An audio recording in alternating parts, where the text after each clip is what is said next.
It is now a covering for fear and cowardice. I'll still say it any day, that the lasting solution to the problem of Nigeria is a division. It is not electoral reform. It is not a good government. For my people from the Niger Delta region, crying, the Igbos want us to follow them because they want to use our resources to run. Which resources are they using to run this full Nigeria now? It is very, very clear now to the eyes of everybody that what the Igbo man is fighting for, what they are agitating for, is for the betterment of everybody, not only for their own betterment. It is for the betterment of the whole nation. Finally, the Niger Delta region, the South-South, according to what the Nigerian government called them, the South-South is now agitating for Biafra. In this video, this lady and other people that is in this video, they explain and they talk a lot of things that is happening and how Nigerian government is been treating them right from day one till date, and how they connive and how they manipulate them against Igbo. Because everything you are saying, it is just a strategy that the Fulanis use to cage them, so that whenever they rise up, whenever Igbo man rise up, or whenever they rise up to say yes, they want to belong to where they are coming from, to their roots, then they will now tell them that Igbo will trap you, Igbo will do this, Igbo will do that. But going down to the resources in the South-South, to the oil, Igbo man did not have any oil well compared to what the North have. And Igbo man is not controlling on any of their land. And apart from, they used to go there to sell and buy, selling and buying, and go back to their home. That is all. Igbo man is not after anybody's property, or is not after anybody's land, or anybody's things.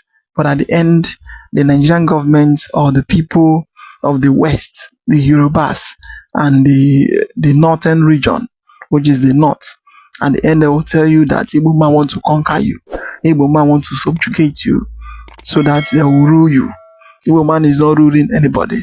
Just watch by yourself and you will understand what is really going on in Nigeria. So as about to watch, make sure you like, subscribe, and share for everyone to see things going on in Nigeria.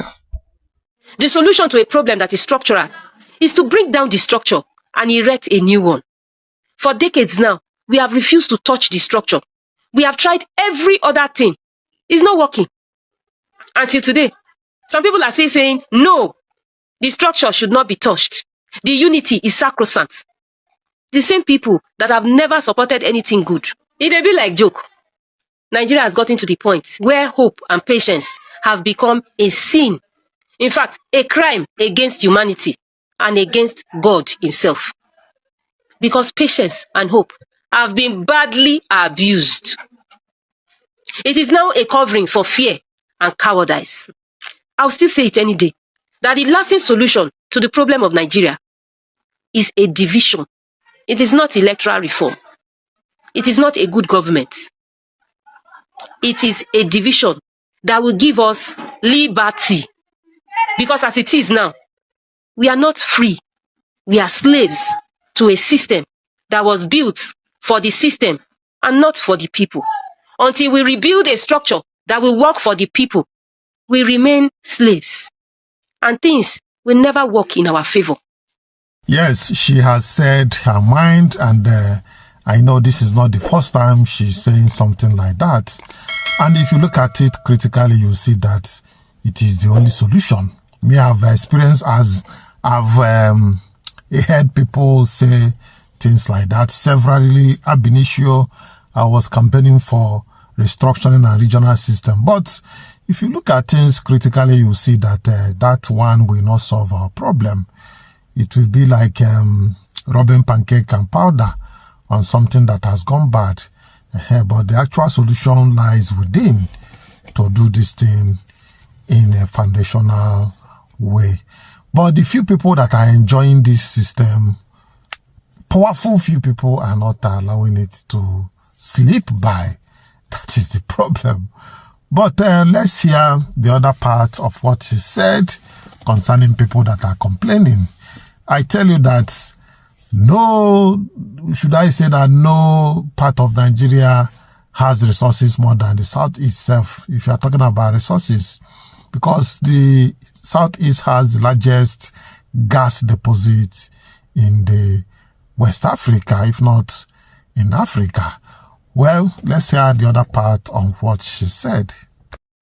For my people from the Niger Delta region, crying. The Igbos want us to follow them because they want to use our resources to run. Which resources are they using to run this full Nigeria now? What have you gained? Now, some people need their arrest from their own community because they pack black sand. Meanwhile, for North, people they mine gold along the road. Nobody arrests them. So my question is, what have you really gained from this your resources where you don't want share? Specifically with people from your own region. And who told you that the eastern region do not have oil? Who tell you say they don't get resources? For me, anybody crying that they want to use your resources to run the country is a wicked person. There's no other name to call it to. How you go leave your own brother where they hungry for inside house to die of hunger? You carry the food where you fish share, give him. Go outside, go give stranger. Does that make you a good person? Make we check ourselves. Yes, I can show you so many countless number of things that made people to become fed up in Nigeria. The Southeast have been always at the receiving end, and some part of Nigerians that has conscience are saying these things without mincing word. They have been vocal against what they are doing to the Southeasterners because there has been a targeted plan, a targeted attack always on the Southeast. And as you are busy thinking about how to further yourself, how to progress yourself, some people are busy, preparing in the bush, learning how to shoot, to tell you that we are not of the same vision and mission in Nigeria. You see? So it's left for the masses to know what belongs to them. These few people that are holding us ransom, well, let's see how it goes. But I know that it will not last forever. Come and see people practicing in the bush.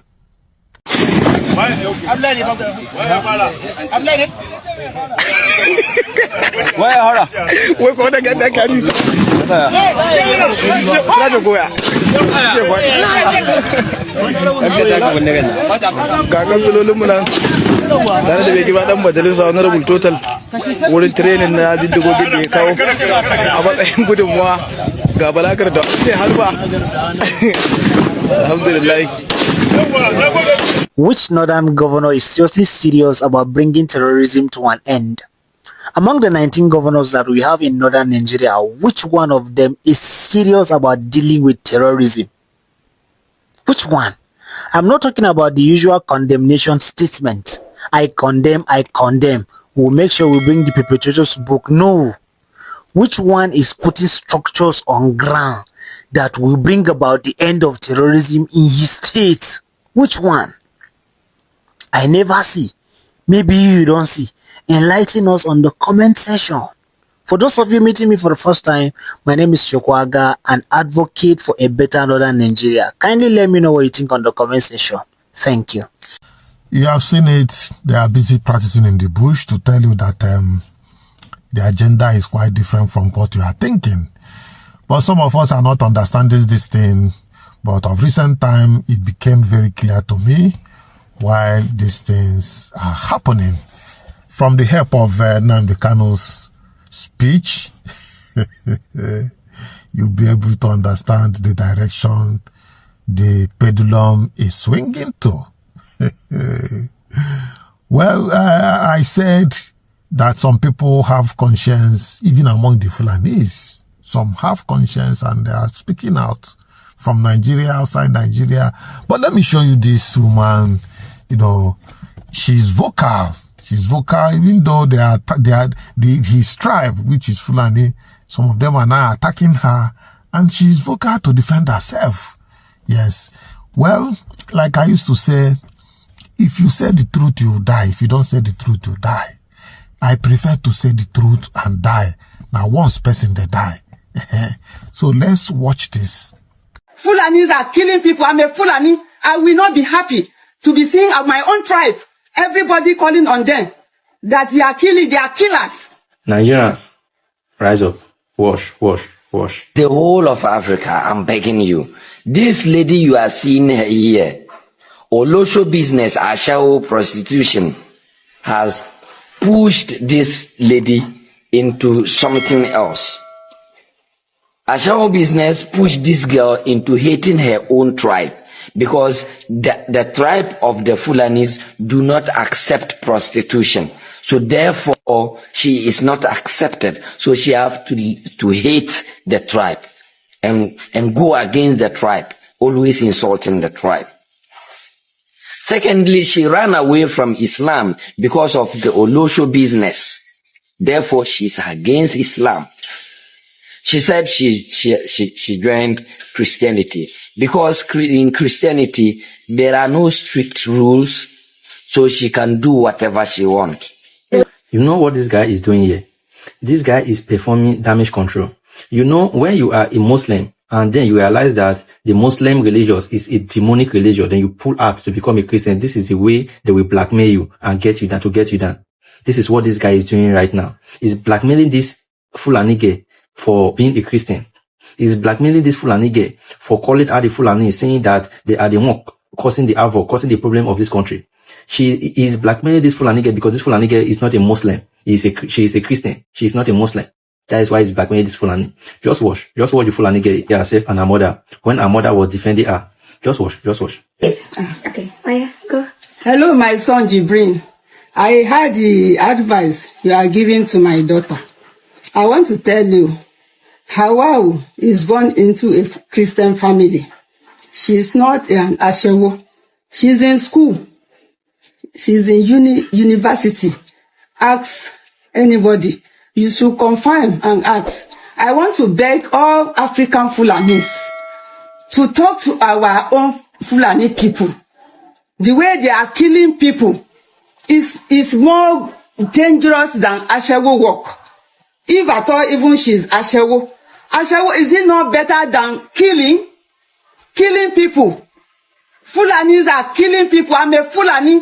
I will not be happy to be seeing my own tribe, everybody calling on them, that they are killing, they are killers, and they are doing it. They kidnap my son, her own brother. They are Fulanis. They spent three days in the bush. We have to pay ransom of 5 million. They did not say because my son is a Fulani, they will not kidnap him. They are kidnapping everybody. Nobody is free. And you say you are destroying their names? Is that a good habit? Is that a good name that we should be promoting our people, killing people? That is why I did not stop her when she have a means of voicing out. She is voicing it out. What I cannot do is that's why I did not advise her. I never trained her to be rude. I never trained her to deny her tribe. I'm a Fulani, but I'm a Christian. My father born me as a Christian. I born them as Christian. All my children are Christians, and they are Fulanis. And God forbid she deny Christianity. God forbid she deny Christianity. We are Christians, and our Christian religion condemn prostitution, and most especially killing. God did not say we should kill our neighbors. We are all one. How will Fulanis be killing people? Just last month, they killed our relation, shot him and kill him. And you want us to be praising the killers because we are Fulanis and they are Fulanis. We should be praising them. What kind of advice is that? Please advise African Fulanis to talk to our people. They should stop killing. They should stop killing. They are killing people. They are making people cry. We are crying. If we that as Fulanis, it affects us. They don't know this is Fulani. They will save us. Why you not find out something because of this social media? You hear something, you just begin to talk. Do you know her before? Do you know the type of work? Do you know the type of family she came from? That you are condemning her, condemning everything. I'm the mother, and I didn't bring her up to be wayward or stupid or defy our religion. Okay. Please, if you want to know something, she's a Fulani. Ask her the reason why she's talking about Fulanis. She didn't insult every Fulani. It's the killers of Fulani killers. Fulani killers. She's talking about Fulani killers. Thank you. Okay. You see, this is how they do. When they know that you now realize the evil that the Fulani and the Muslim are doing, then you pull out from them. This is how they blackmail you and try to get you down. But unfortunately, this can never happen. Nigerians, what do you think about this video? Yes, whatever they think, if their own is after who to fight, let them continue. But they are going to meet their Waterloo. And in that midst, Igbos are not relenting. Igbos are still struggling, making the world proud. Yes, recently an Igbo boy stunned the whole world in China with academic excellence. Not the one that happened in Italy. That one is different. This one is a recent one. So let's have a look. Now let's take our good news report with a Nigerian student showing off academic excellence in China. Nnabuike Chisom, a master's student at Zhongshan University of Economics and Law. He just gone viral after delivering a graduation speech in fluent Chinese. Let's take a look.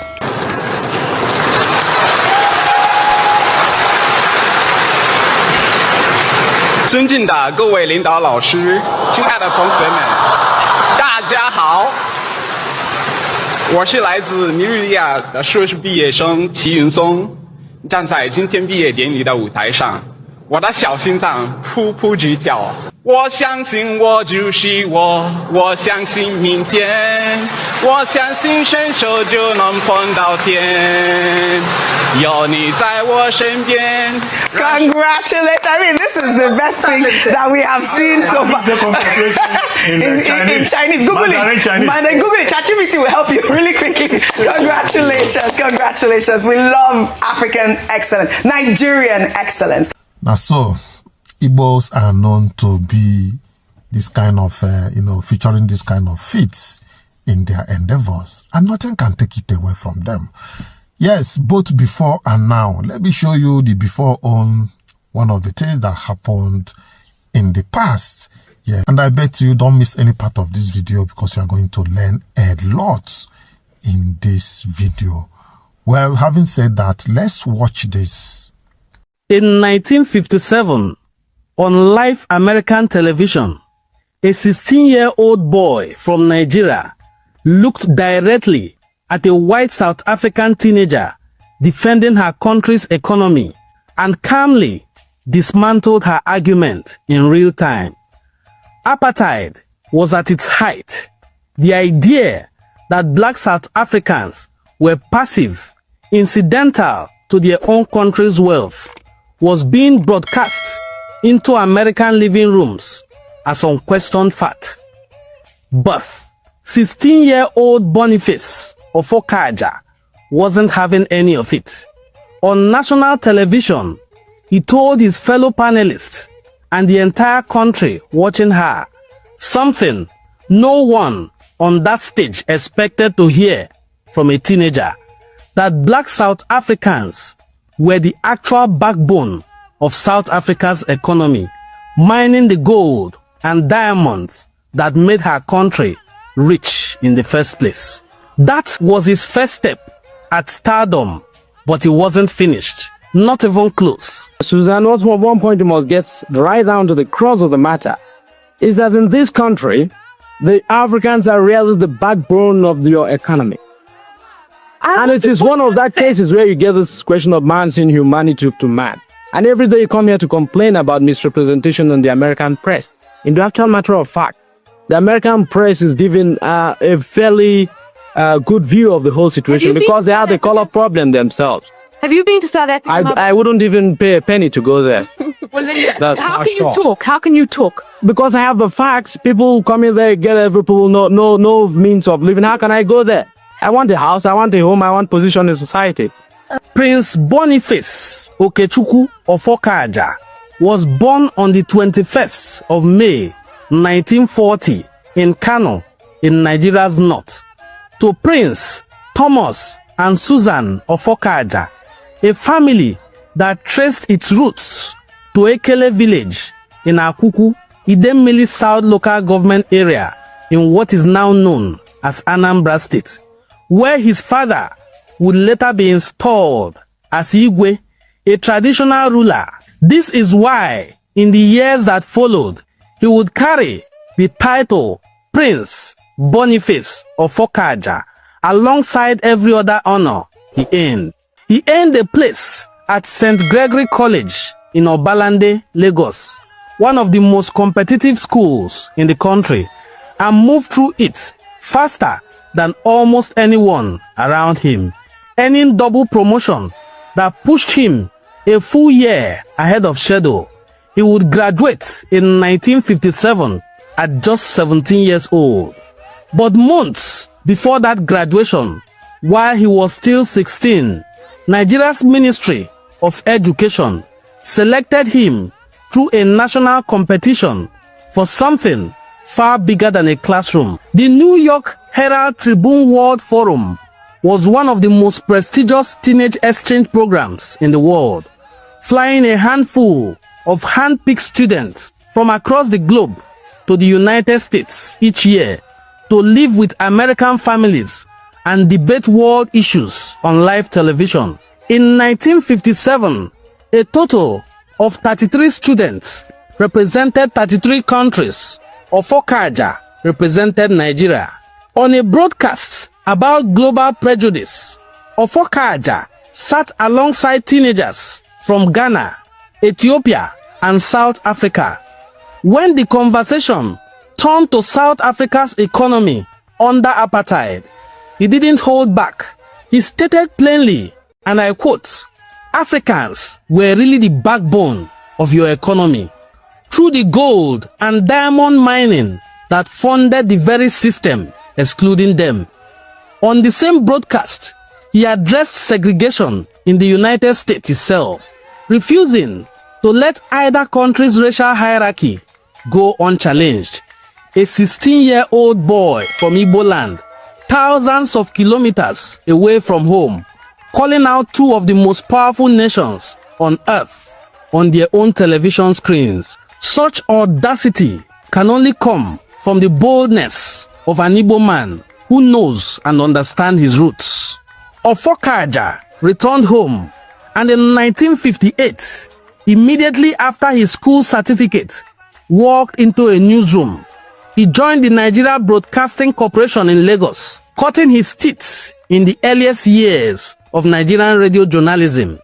By June 1963, he had become the first Nigerian to head the news department of the Nigerian television service, put in charge of shaping how television news reached the entire country at a station previously run under foreign leadership.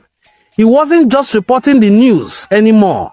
He was building the institution that delivered it. When the Nigerian genocidal war against the Igbo broke out in 1967, Ofokaja didn't retreat to safety. He worked as a correspondent for Agency France Presse, AFP, reporting from the East Central State, the heart of the Biafran war zone, at a time when accurate information from inside that region was desperately hard for the outside world to obtain.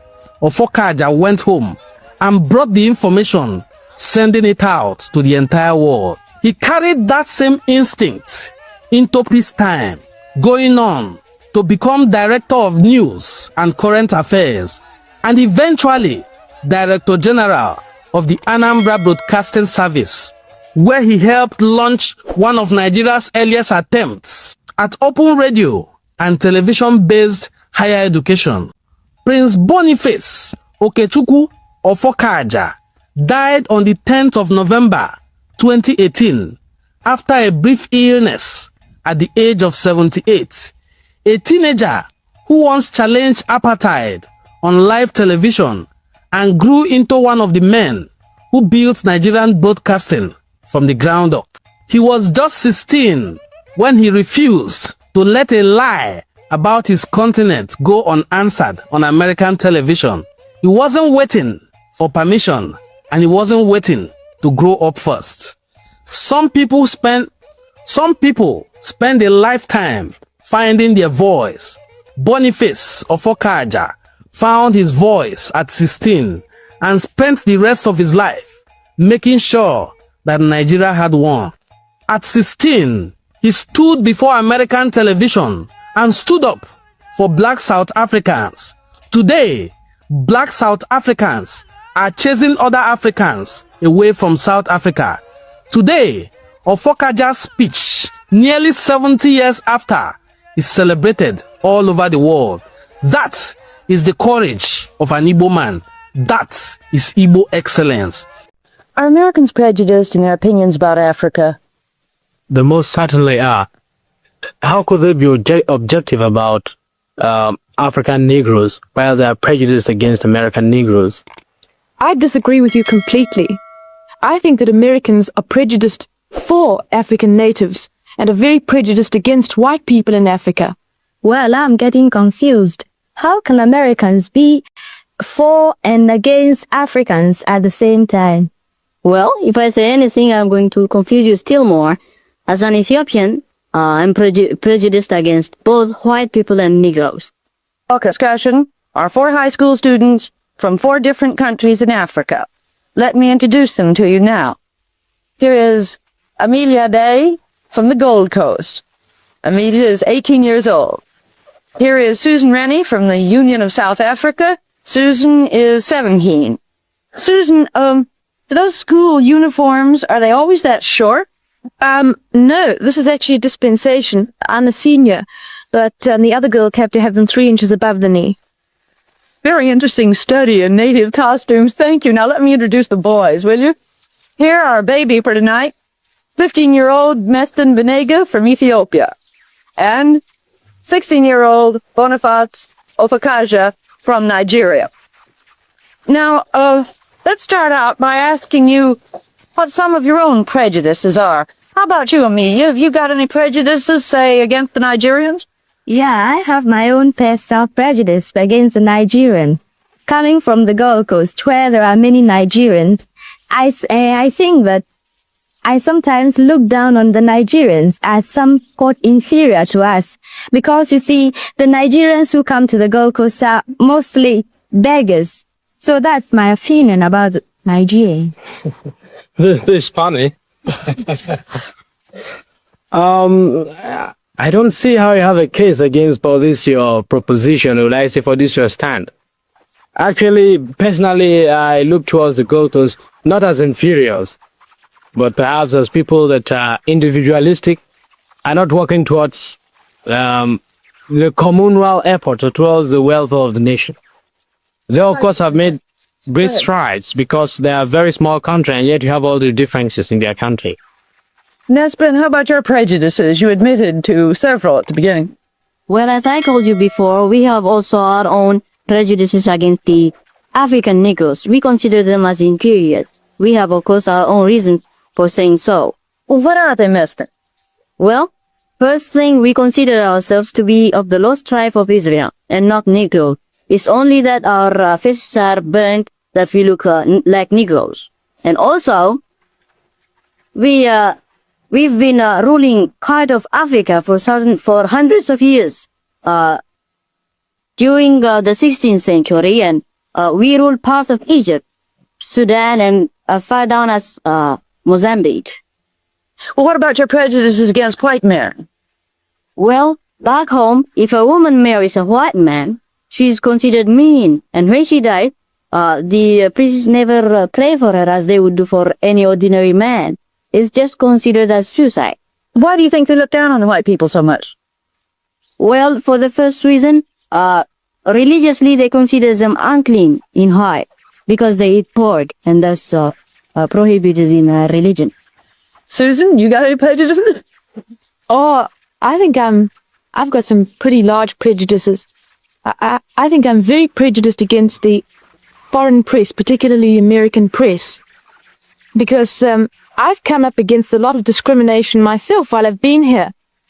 As a South African, everywhere I go, particularly in the schools, at the moment I mention that I'm from South Africa, I'm discriminated against in the sense that, well, the picture in South Africa, the situation has been so badly distorted and so exaggerated because racial news is sensational news.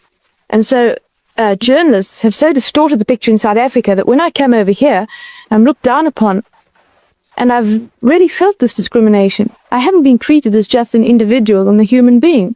And I feel that the press is responsible for this. Well, I've been wanting to ask you a question for a long time. When we all came here, you just took to me. You like me very much, I can see, and I like you. But I know you are a South African, and I'm an African. But why is it that out here you are very friendly towards me, but down in South Africa, you don't do the same towards the Negroes that are living there? Can you tell me? Well, it's the whole setup. I mean, South Africa, we have a pattern of life which is different to any other country in the world. Because you have the white population, and which came to the country in 1652. And they are much more highly developed, coming from Europe with European backgrounds and traditions. And they have developed the country and have developed a highly civilized community. Whereas the Negro, the Bantu as we call them in Africa, in South Africa, is a primitive, on a very primitive level. And the barrier in South Africa isn't so much color as civilization and economically. Excuse me, on that point, we get into a very, very tense ground recently. You talked about this question of it not being a racial struggle, but a struggle of civilization. Well, personally, you see, I sympathize with your situation, because I couldn't live in a country, your economic position, and perhaps your future well-being as a nation might be in danger if you allow the strong-hearted, driving Africans to take over the government. That is, of course, what will happen if they're given the vote. Nonetheless, let us come now to that basic issue of racial segregation. I hear this honorable gentleman, is it from Ethiopia? I think it's high time Ethiopians come to the side where exactly they are. I usually wonder, are you Negroes? You are not Negroes. You say you are not Negroes. Are you white? You're not black. What are you? Well, I told you the answer. We are not Negroes. We are one of the lost tribes of Israel. It's just because our faces are burned that we look like... My brother point, you are lost. I think that makes a conclusive end to it. I'm wondering if Susan and Mespin have something very much in common.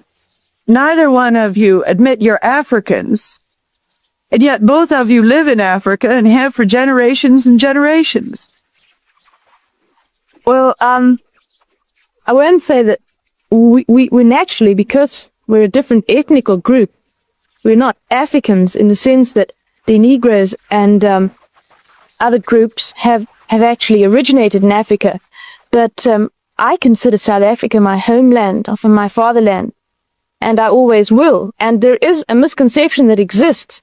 Most people think that the white settlers came to South Africa and took the land from people who That's so. Oh, no, it is not, and I'll prove it to you.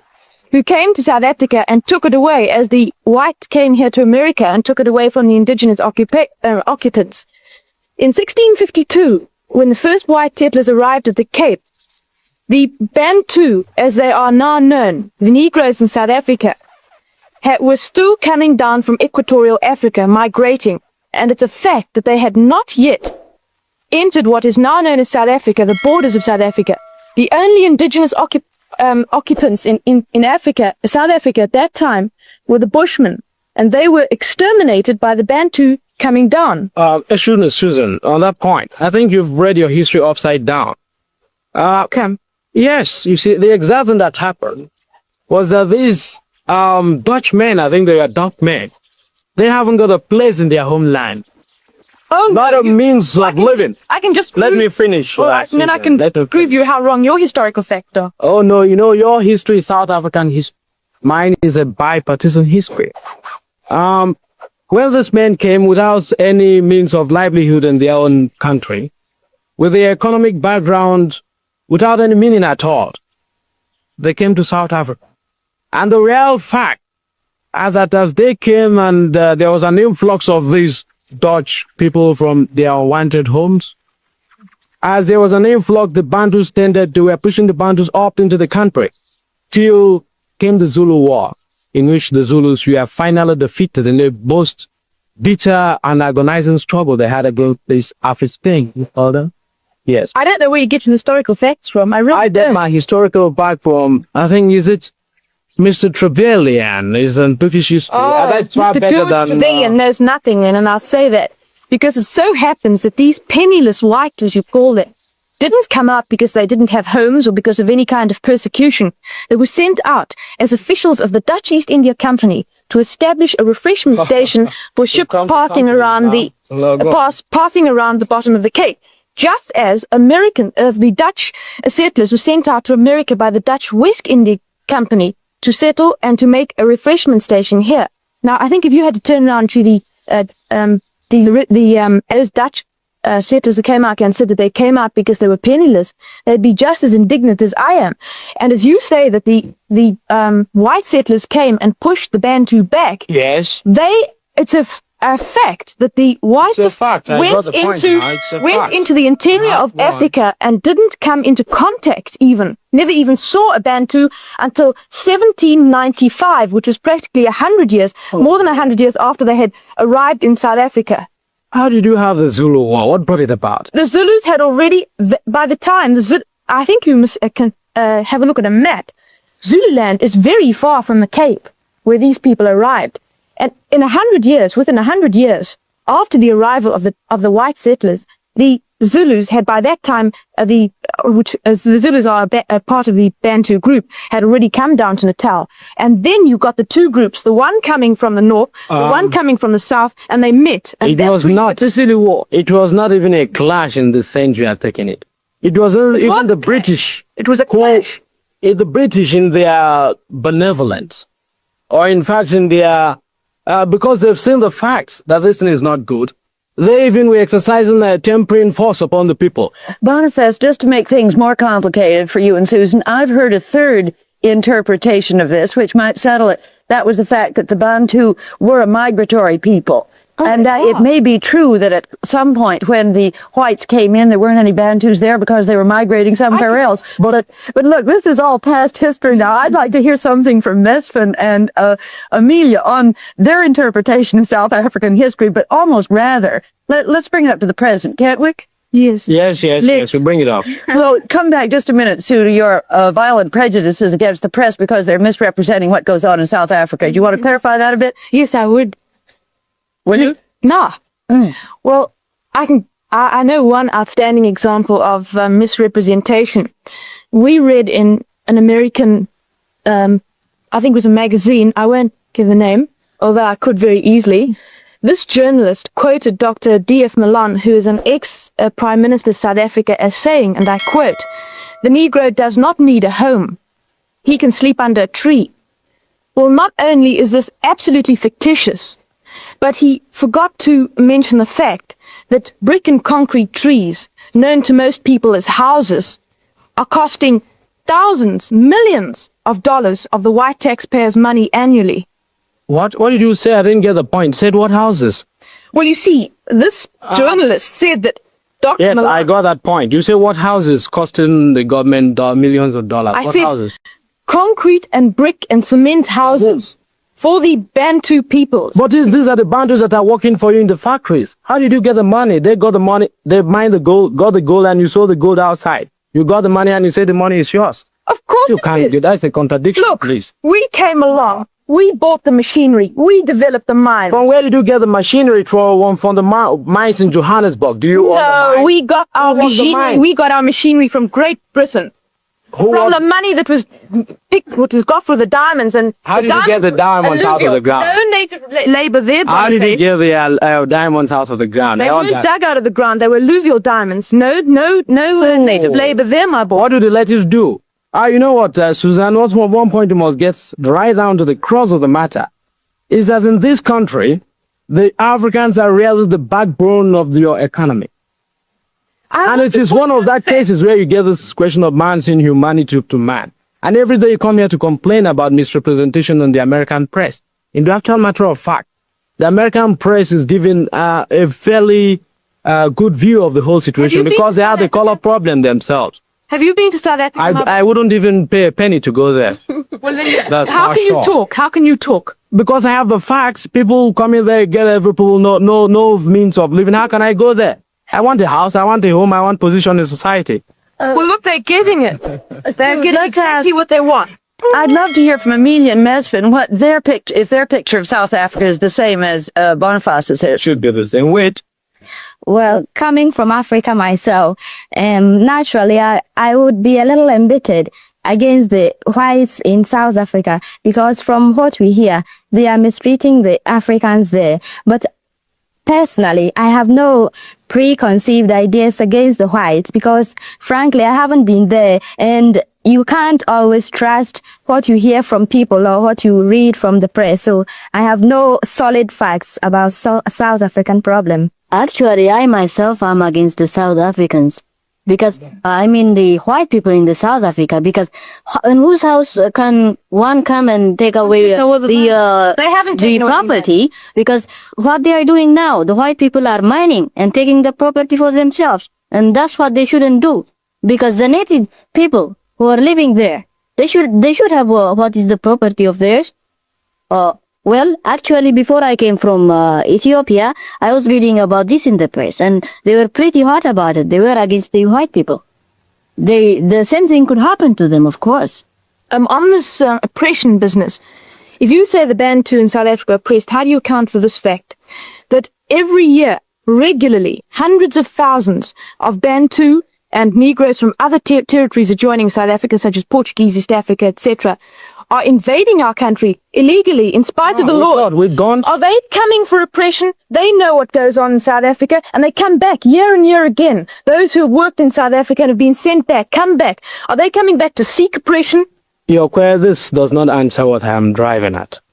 The Africans have the land. They are there they before do not you. have the land, and they will mine not the there gold. for it. All right, wait a minute, Susan. Let me get my point straight before you go.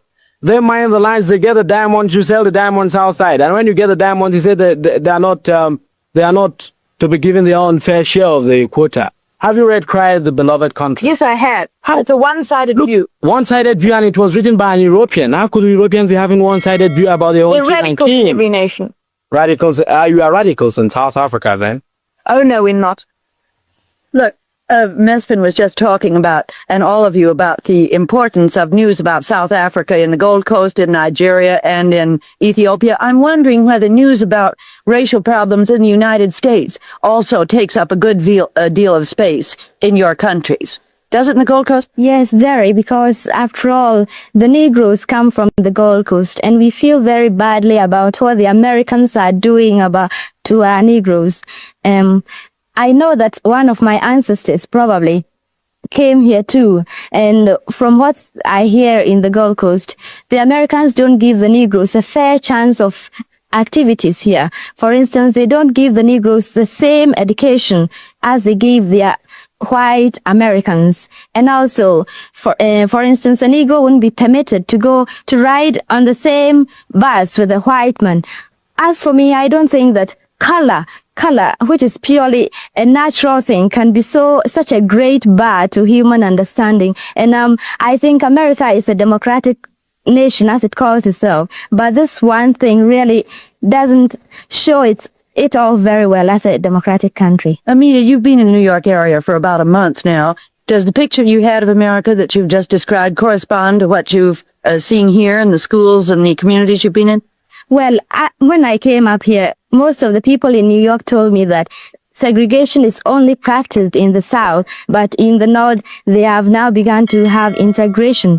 Well, I didn't think much about it, but one day after school, I went to a restaurant with a friend of mine, and she's an English girl, and we sat there and waited to be served by a waiter. Well, the waiter just came around, looked at us and passed us and went around serving others who came in after us. Well, I knew at once what he was doing, but my friend didn't know it. So she walked up to the waiter and said, "Well, we've been waiting here so long, won't you serve us?" The waiter just looked at her hard and then looked back at me. And then I told the girl that we better leave the restaurant because I understood it. But the girl was shocked, but I wasn't surprised because that was what I was expecting to find. And how about American? Yeah. Well, in my country... No, I mean your experience with segregation here. Have you had any? Well, when I came to America, I was in Dwightmore High School, and I went for a haircut in the city. I looked up for a barber shop. I went there, and they told me they were busy. I went to a second one. The same thing happened, and to a third one, too. How about Dwightmore? Are there any Negro students there? Well, there are quite a lot of them. In fact, about 3/4 Negroes in the school. And they are well treated as the other white people, and I'm happy about it. In fact, one of the vice president of the school is a Negro himself, Linton Marsh. How about you, Bonaparte? Have you met segregation at all here? Have not met it. I think they must be pretty lucky, because I've been looking forward to get this segregation against me, but have not got it yet. It's an irony that a South African will get it and I wouldn't get it myself. Well, Susan really has felt some here. It's interesting that you're the only one who has not.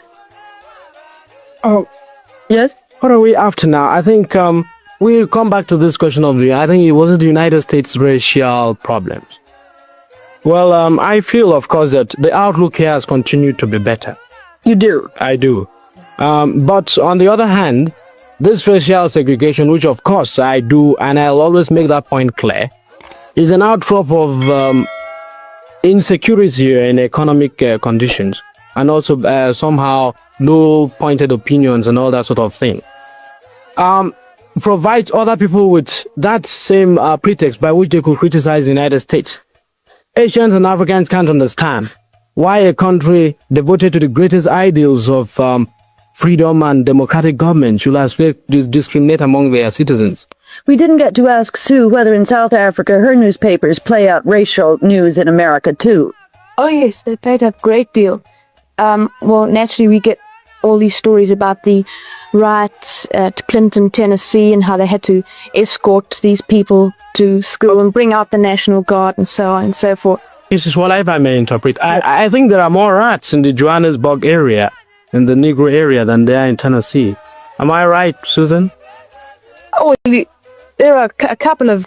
rats, yeah? No, I wouldn't say riots. And wait a minute, in the Johannesburg area, you have only one telephone to the whole Negro population. Oh, rubbish. Yes. Where do you get your facts from? Facts from books written uncountable times on South Africa. Well, that's we are not the only country in the world. ridiculous.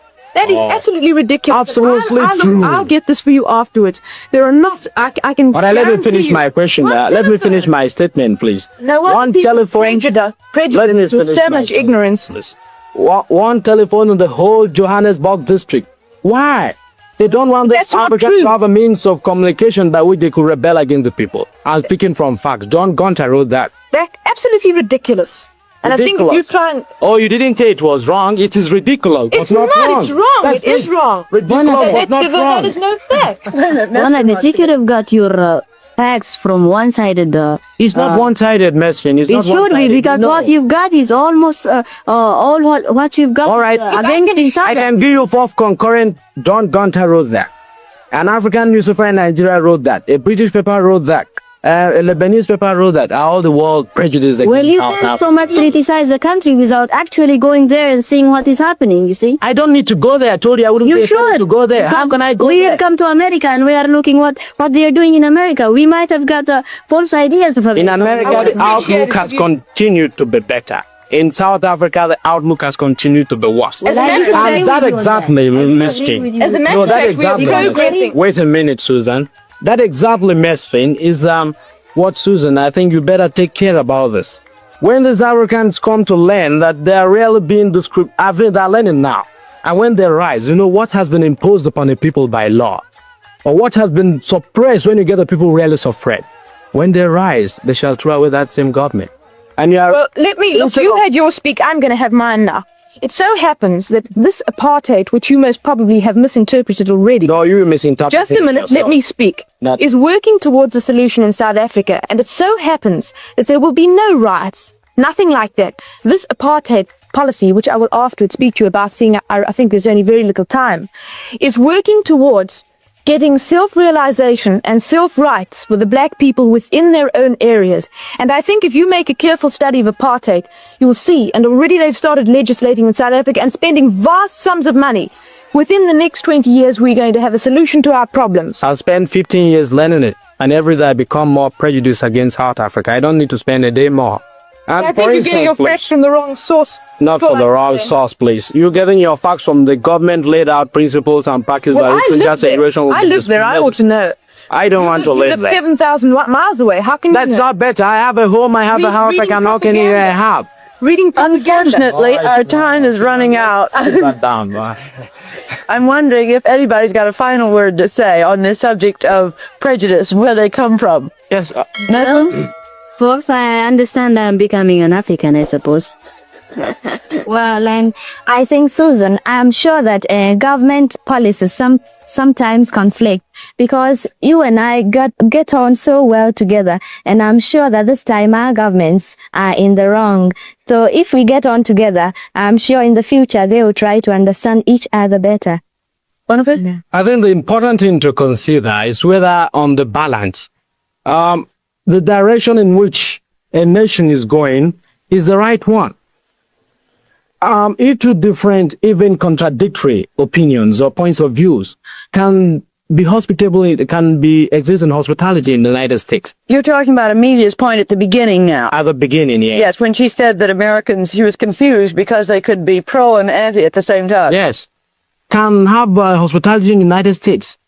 This is progress. It may not be, it is not weakness. The dynamism of a democracy that gives hospitality to 2 points of view. I'm sorry, that's all the time we've got. We'll be back again. If you enjoyed watching this beautiful documentary about the bravery and audacity of Prince Boniface Okechukwu of Okaja, please hit the subscribe button. My name, once again. This is a very powerful debate, and from the beginning to the end, very powerful. Igbo man to the world. Whenever it is good, it will become Nigeria. But whenever it is bad, then it will become Igbo man. It will become Igbo man business. So when it is bad, it will become the glory of the nation. That is how it used to be, starting from immemorial till date. So every time other ethnic group will come, they will paint the Igbo nation black and other things. But going down to the deep roots, then you will see that Igbo man has been the voice of the people and the voice that will come up to save other people's life. But they don't used to see it that way. Well, I would like to hear your comment down below. What do you think about the whole thing happening in the country and around the world? Watch, like, subscribe, and share for everyone to see things going on. So thank you for watching.